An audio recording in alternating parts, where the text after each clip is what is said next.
Knowing who you are. Knowing who you are. Being able to answer this question, who am I? And what do I want?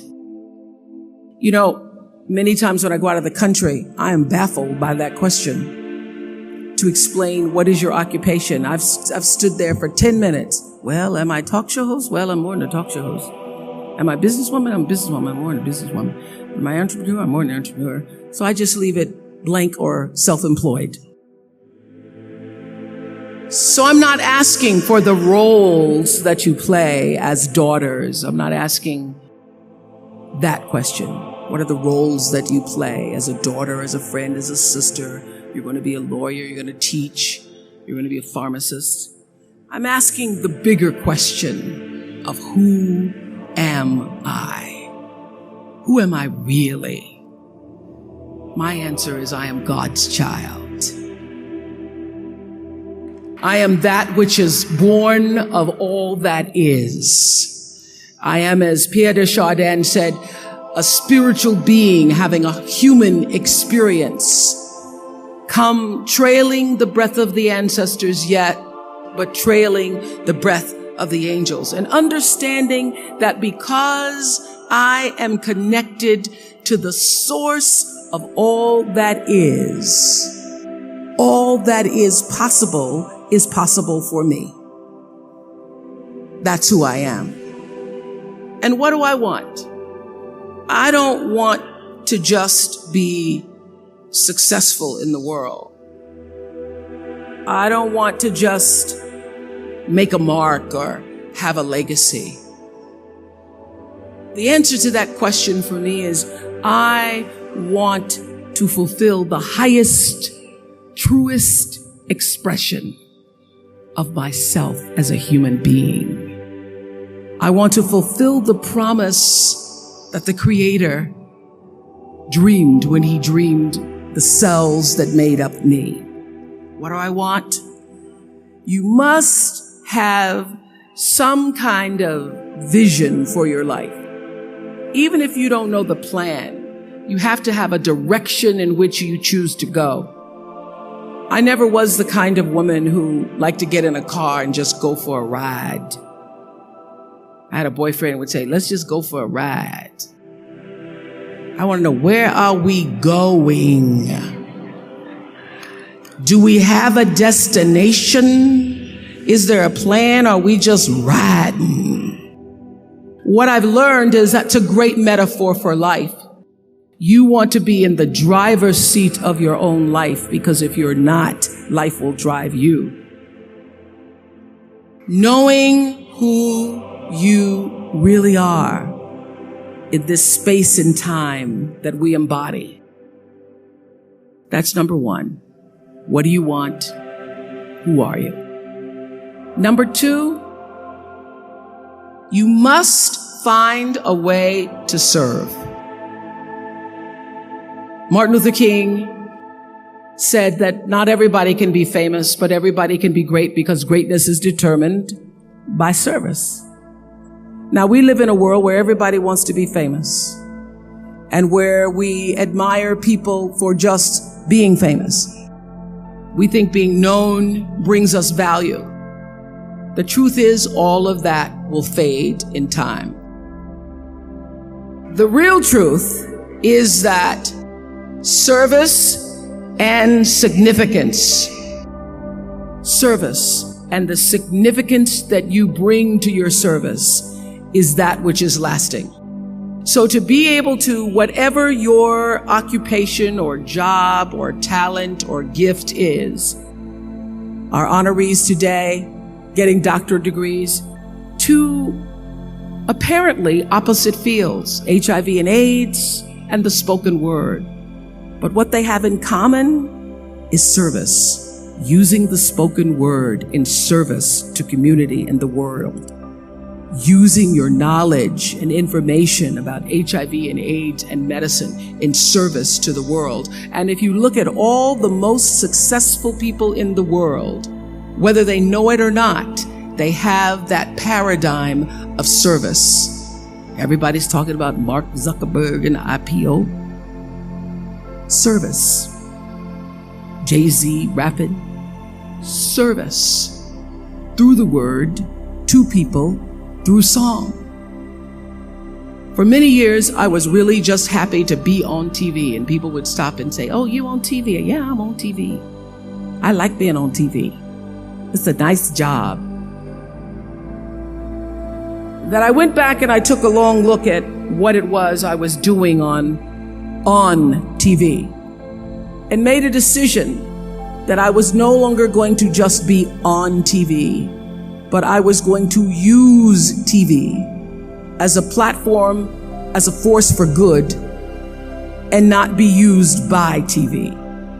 And I will tell you, my decision to make that significant change in the way I operated on television, using television as a service, changed my career exponentially.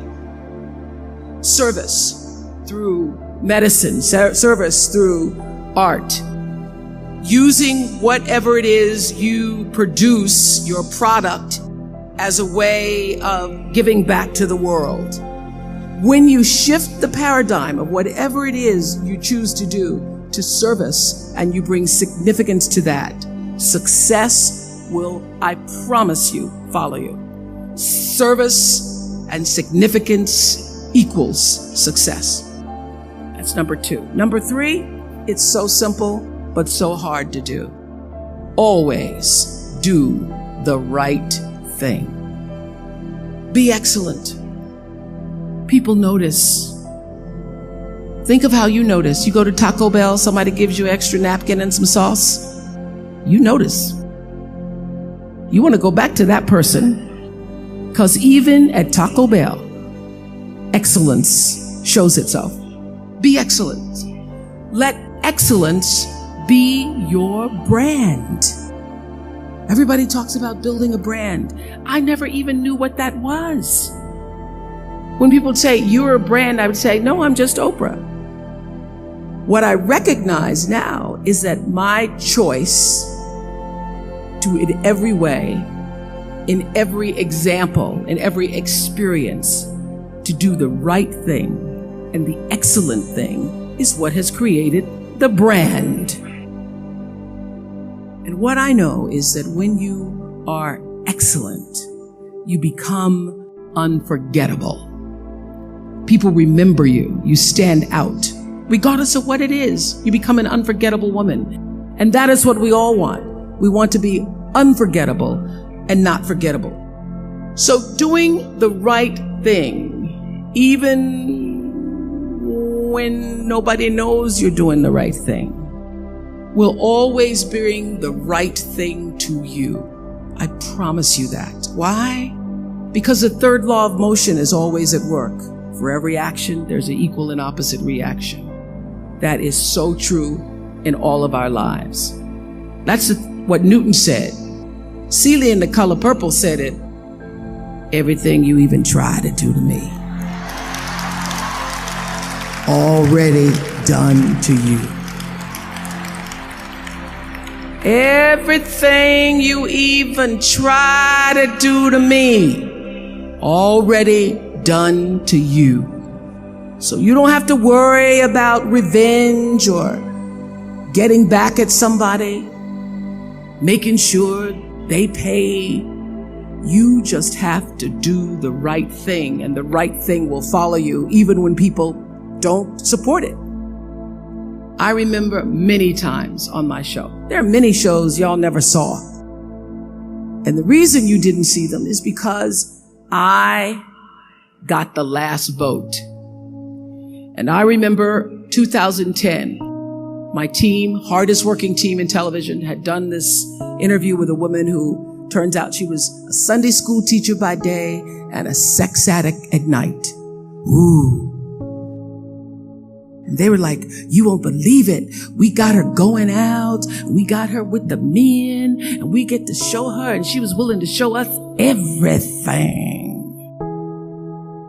I sat down with a woman for an interview that was taped. And during the process of the interview, I said, why are you doing this? And she said, oh, I want to help people. I want to tell my story and I want to help people. I said, do you have children? She says, yes, I have a 10-year-old son. I knew right then, this is never going to see the light of day. So we got off the air and I said to the lady, we are not going to air that show.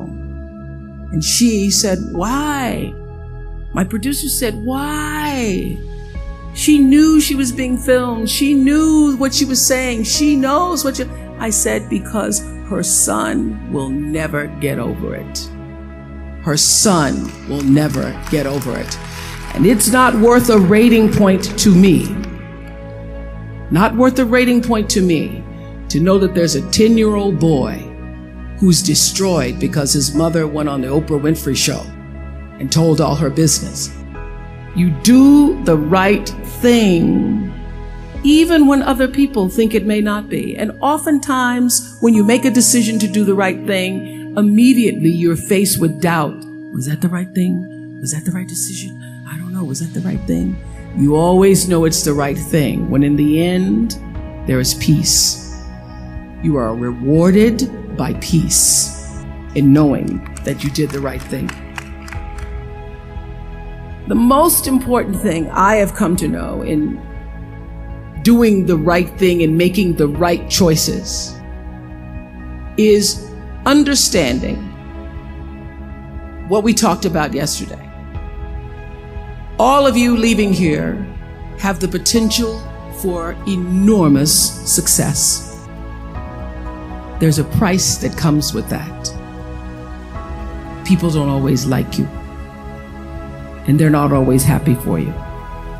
And if you surround yourself with people who are not accustomed to your success, they become fearful.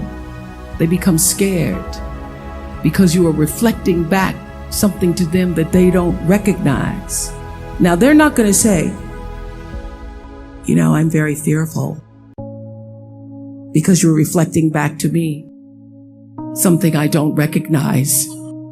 They're going to say, you know what they're going to say? They're going to say, who she thinks she is. Who she thinks she is. That only happens when you are around people who do not mean and want and aspire to the best for you. People who want the best for you want you to be your best. So my greatest advice to you is to surround yourself with people who are going to fill your cup until your cup runneth over. So when people say you're so full of yourself, you can say, yeah. Yes, I'm full. I'm so full, my cup runneth over. And to know that once your cup runneth over, you cannot spend your life with your gallon-size offerings, offering them to pint-sized people. You have got to surround yourself with gallon-sized people who can hang in the same company with you, so that you're not offering your gallons to those little pints out there who can't hold it anyway. Choice to Change the World. I love that song. I love hearing you all sing that song. And what I know for sure is that the biggest choices begin and end with you, your internal big questions. Who do I want to be in the world? My relationship to source energy, to all that is God. I'm not talking about what you believe in God. I'm talking about your experience of that which is all life, which is divine and universal. I'm talking about the big deal. Being connected and aligned with that. When you are tuned in and charged into that, whenever you feel empty, you go inside yourself and you connect to the source, and you know that all things are possible. To know that and to choose to do the right thing in service and significance, I promise you, you will create a vessel of service for yourself first, because you have to honor yourself first. You have to give to yourself first, otherwise you have nothing to give away. You will create a vessel for yourself, for your family, your community, and the world. And those three things will not only lead you to a blessed life. I stand as a witness. My life is so blessed, I can't even take it in sometimes. It will lead you not just to a gifted life and a rewarding life that fills you up, but a sweet life. That's what you want. You want the sweetness. You want it to be so sweet, so that even when the storms come, and they will, you'll know this too shall pass. The storm is passing over, and you shall not be moved, because you know who you are. When you can do that, grace will follow you, grace and glory. And when they see you coming, it ought to make them proud. I have spent hundreds and hundreds and hundreds and thousands of hours talking to spiritual leaders and teachers, and not just spiritual leaders and teachers who have been deemed so, but thousands of people who came from levels of dysfunction, who came from levels of pain, who were suffering, who were challenged in their progression of trying to be the best human beings they could be. And they allowed themselves the opportunity to come on our show, the Oprah Winfrey Show, and share their stories. I am one who believes in the sharing of stories. I believe in the process of sharing, period, because I know that all life gets better when you share it. And those thousands of people who have been guests on the show, and many of them who are also audience members, have been my greatest teachers. And I would say that one of my gifts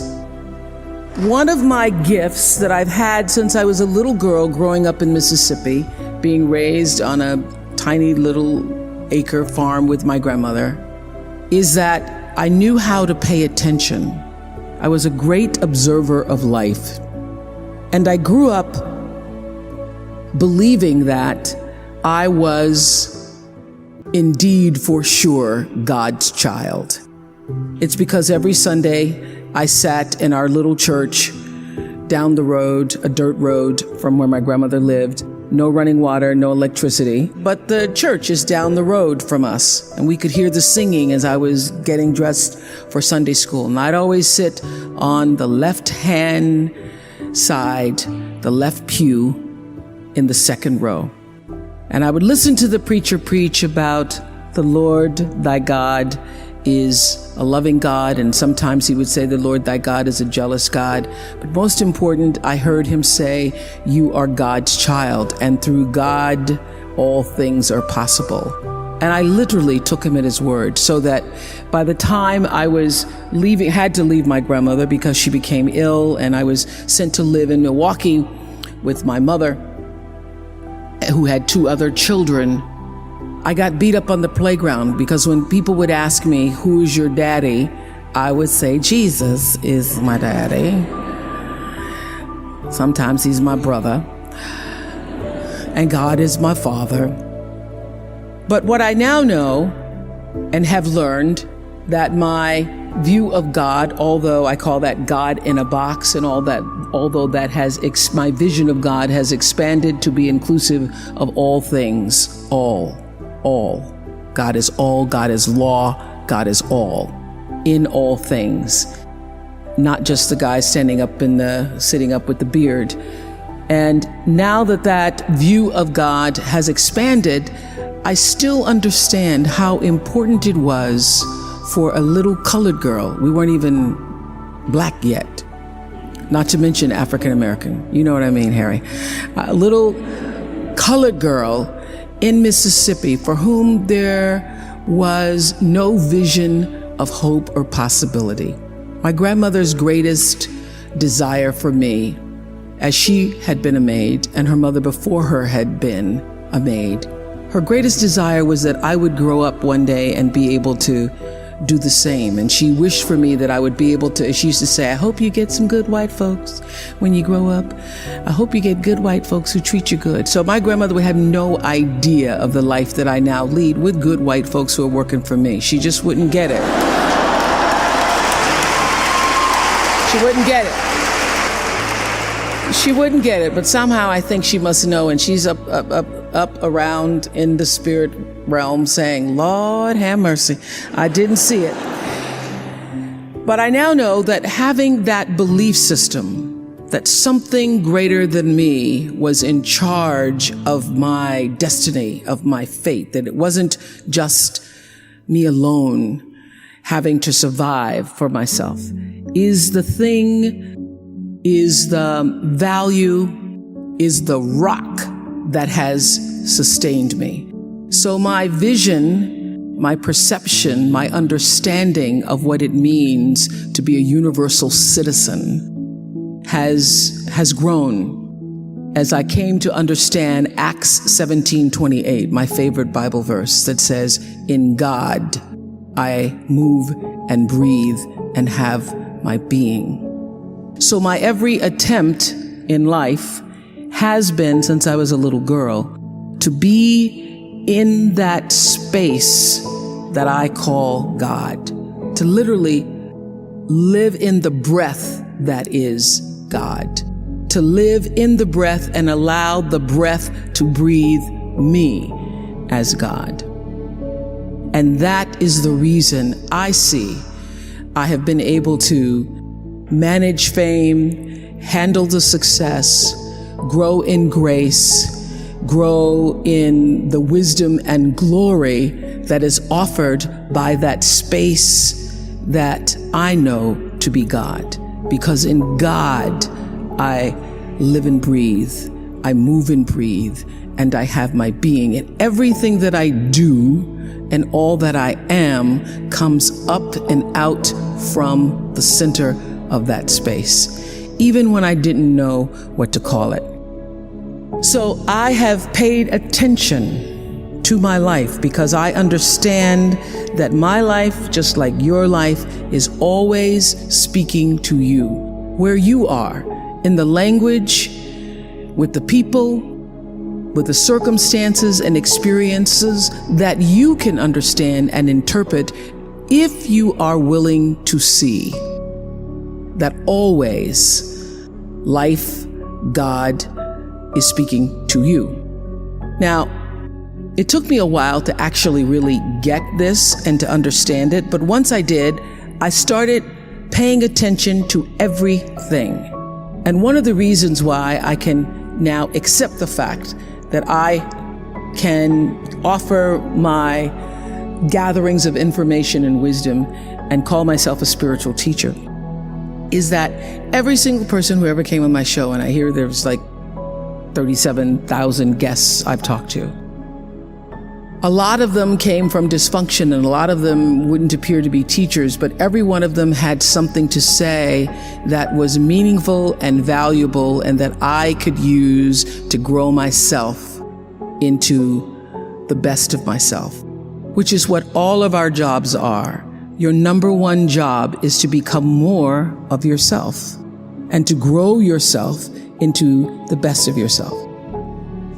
One of my greatest teachers was a man named John Diaz. We were doing a show called Would You Survive? And on Tuesday, October 31st in 2000, Singapore Airlines Flight 006, a Boeing 747 from Taipei to Los Angeles, took off with 179 souls aboard. 4 crew and 79 passengers perished in that flight, a total of 83 fatalities. There was a typhoon rolling through at the time, and the plane went down the wrong runway. Now, what's interesting, John Diaz was on that plane, and he had several indications, which I'll talk about later, whispers, that he shouldn't have gotten on the plane. But he did anyway. He got on the plane, and he managed to be one of the survivors. And on the Oprah show, I was asking him, what do you think it was that you were one of the survivors? And I said, do you think it was your position on the plane? Because he was in first class and he was sitting on the right next to an exit door. And he said, yes, I think it might have been the position of the plane. And also my quick thinking, he says, and the fact that I didn't stop moving. So I said, you don't believe, you're not a religious man? You don't believe that there was some kind of divine intervention going on there? He goes, no, I'm not a religious person. I do not believe that it was anything divine. I don't believe that. I did see, he said, as I got knocked back into the plane, that it looked like Dante's Inferno, with people strapped into their seats and just burning. And it seemed a bit to me, as I turned and looked backwards, like there was a light coming out of the tops of their heads. I guess you could call it an aura was leaving their bodies, and some lights were brighter than others. It changed, he said, it changed me. It gave me a new kind of spirituality, in a sense, that I now believe somehow, I don't know how, but life continues on somehow through that light. And I thought, I'm not a religious man, but I thought the brightness and dimness of the auras were how one lives one's life, so to speak. So that's one of the major things that really has changed with me since then, he says. I want to live my life so my aura, when it leaves, is one of the brightest ones. That's one of those moments that happens and you know that it's bigger than a show about survivors. Because I always knew that when I am moved, at least a million other people might be too. Because if I can feel it, and there are 20 million people watching around the world, it means that somebody else also felt and heard the same thing. That's what connection is. So I thought a lot about that. And thought about it, obviously, in thinking about, in preparing to talk to you all today, about how does one lead a meaningful life? Because ultimately, isn't that what we all want? We want to lead a life so that however we transition, people can say, wow, that was a bright one. That was a bright light. First of all, I think that it comes from a deep sense of awareness about who you are and why you're here. It comes from being in touch with, on a regular basis, the appreciation and the holy gratitude that should fill each of our hearts on a regular basis, just knowing what a privilege it is to be here and to be human. Close your eyes for a moment, will you please? And breathe with me. Just close your eyes. And if you will, put your thumb to your middle finger and gather your other fingers around. And let's feel the vibration and pulse of your personal energy as you take 3 deep breaths with me. Inhale. And as you exhale, just feel the vibration, energy, blood pulsating through your body, through you. And another inhale.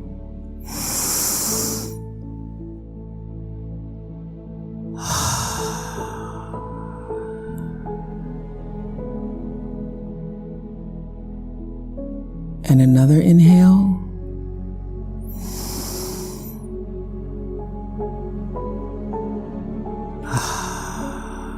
And keep your eyes closed. And let's just think about this day. This day that you have been graced to breathe in and out thousands of times. This day where many of those breaths were taken for granted. You just expected the next one to come. But the truth is, there's no guarantee that the next one comes.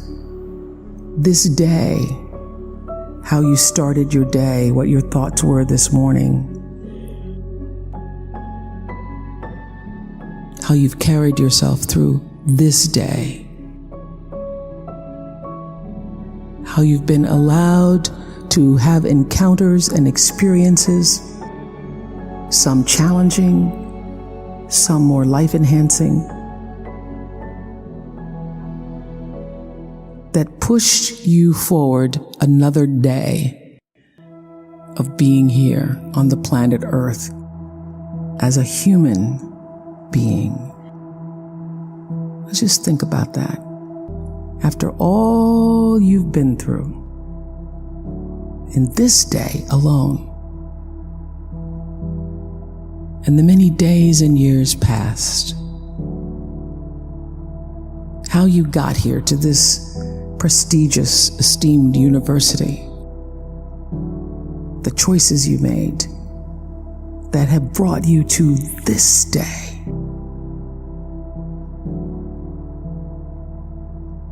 Open your heart and quietly to yourself say the only prayer that's ever needed.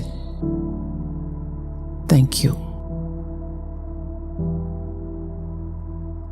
Thank you. Thank you. You're still here. And you get another chance this day to do better and be better. Another chance to become more of who you were created and what you were created to fulfill. Thank you. Amen. Open your eyes. That's how it starts. That is the foundation for meaning and purpose in your life, is to bring yourself back to your breath.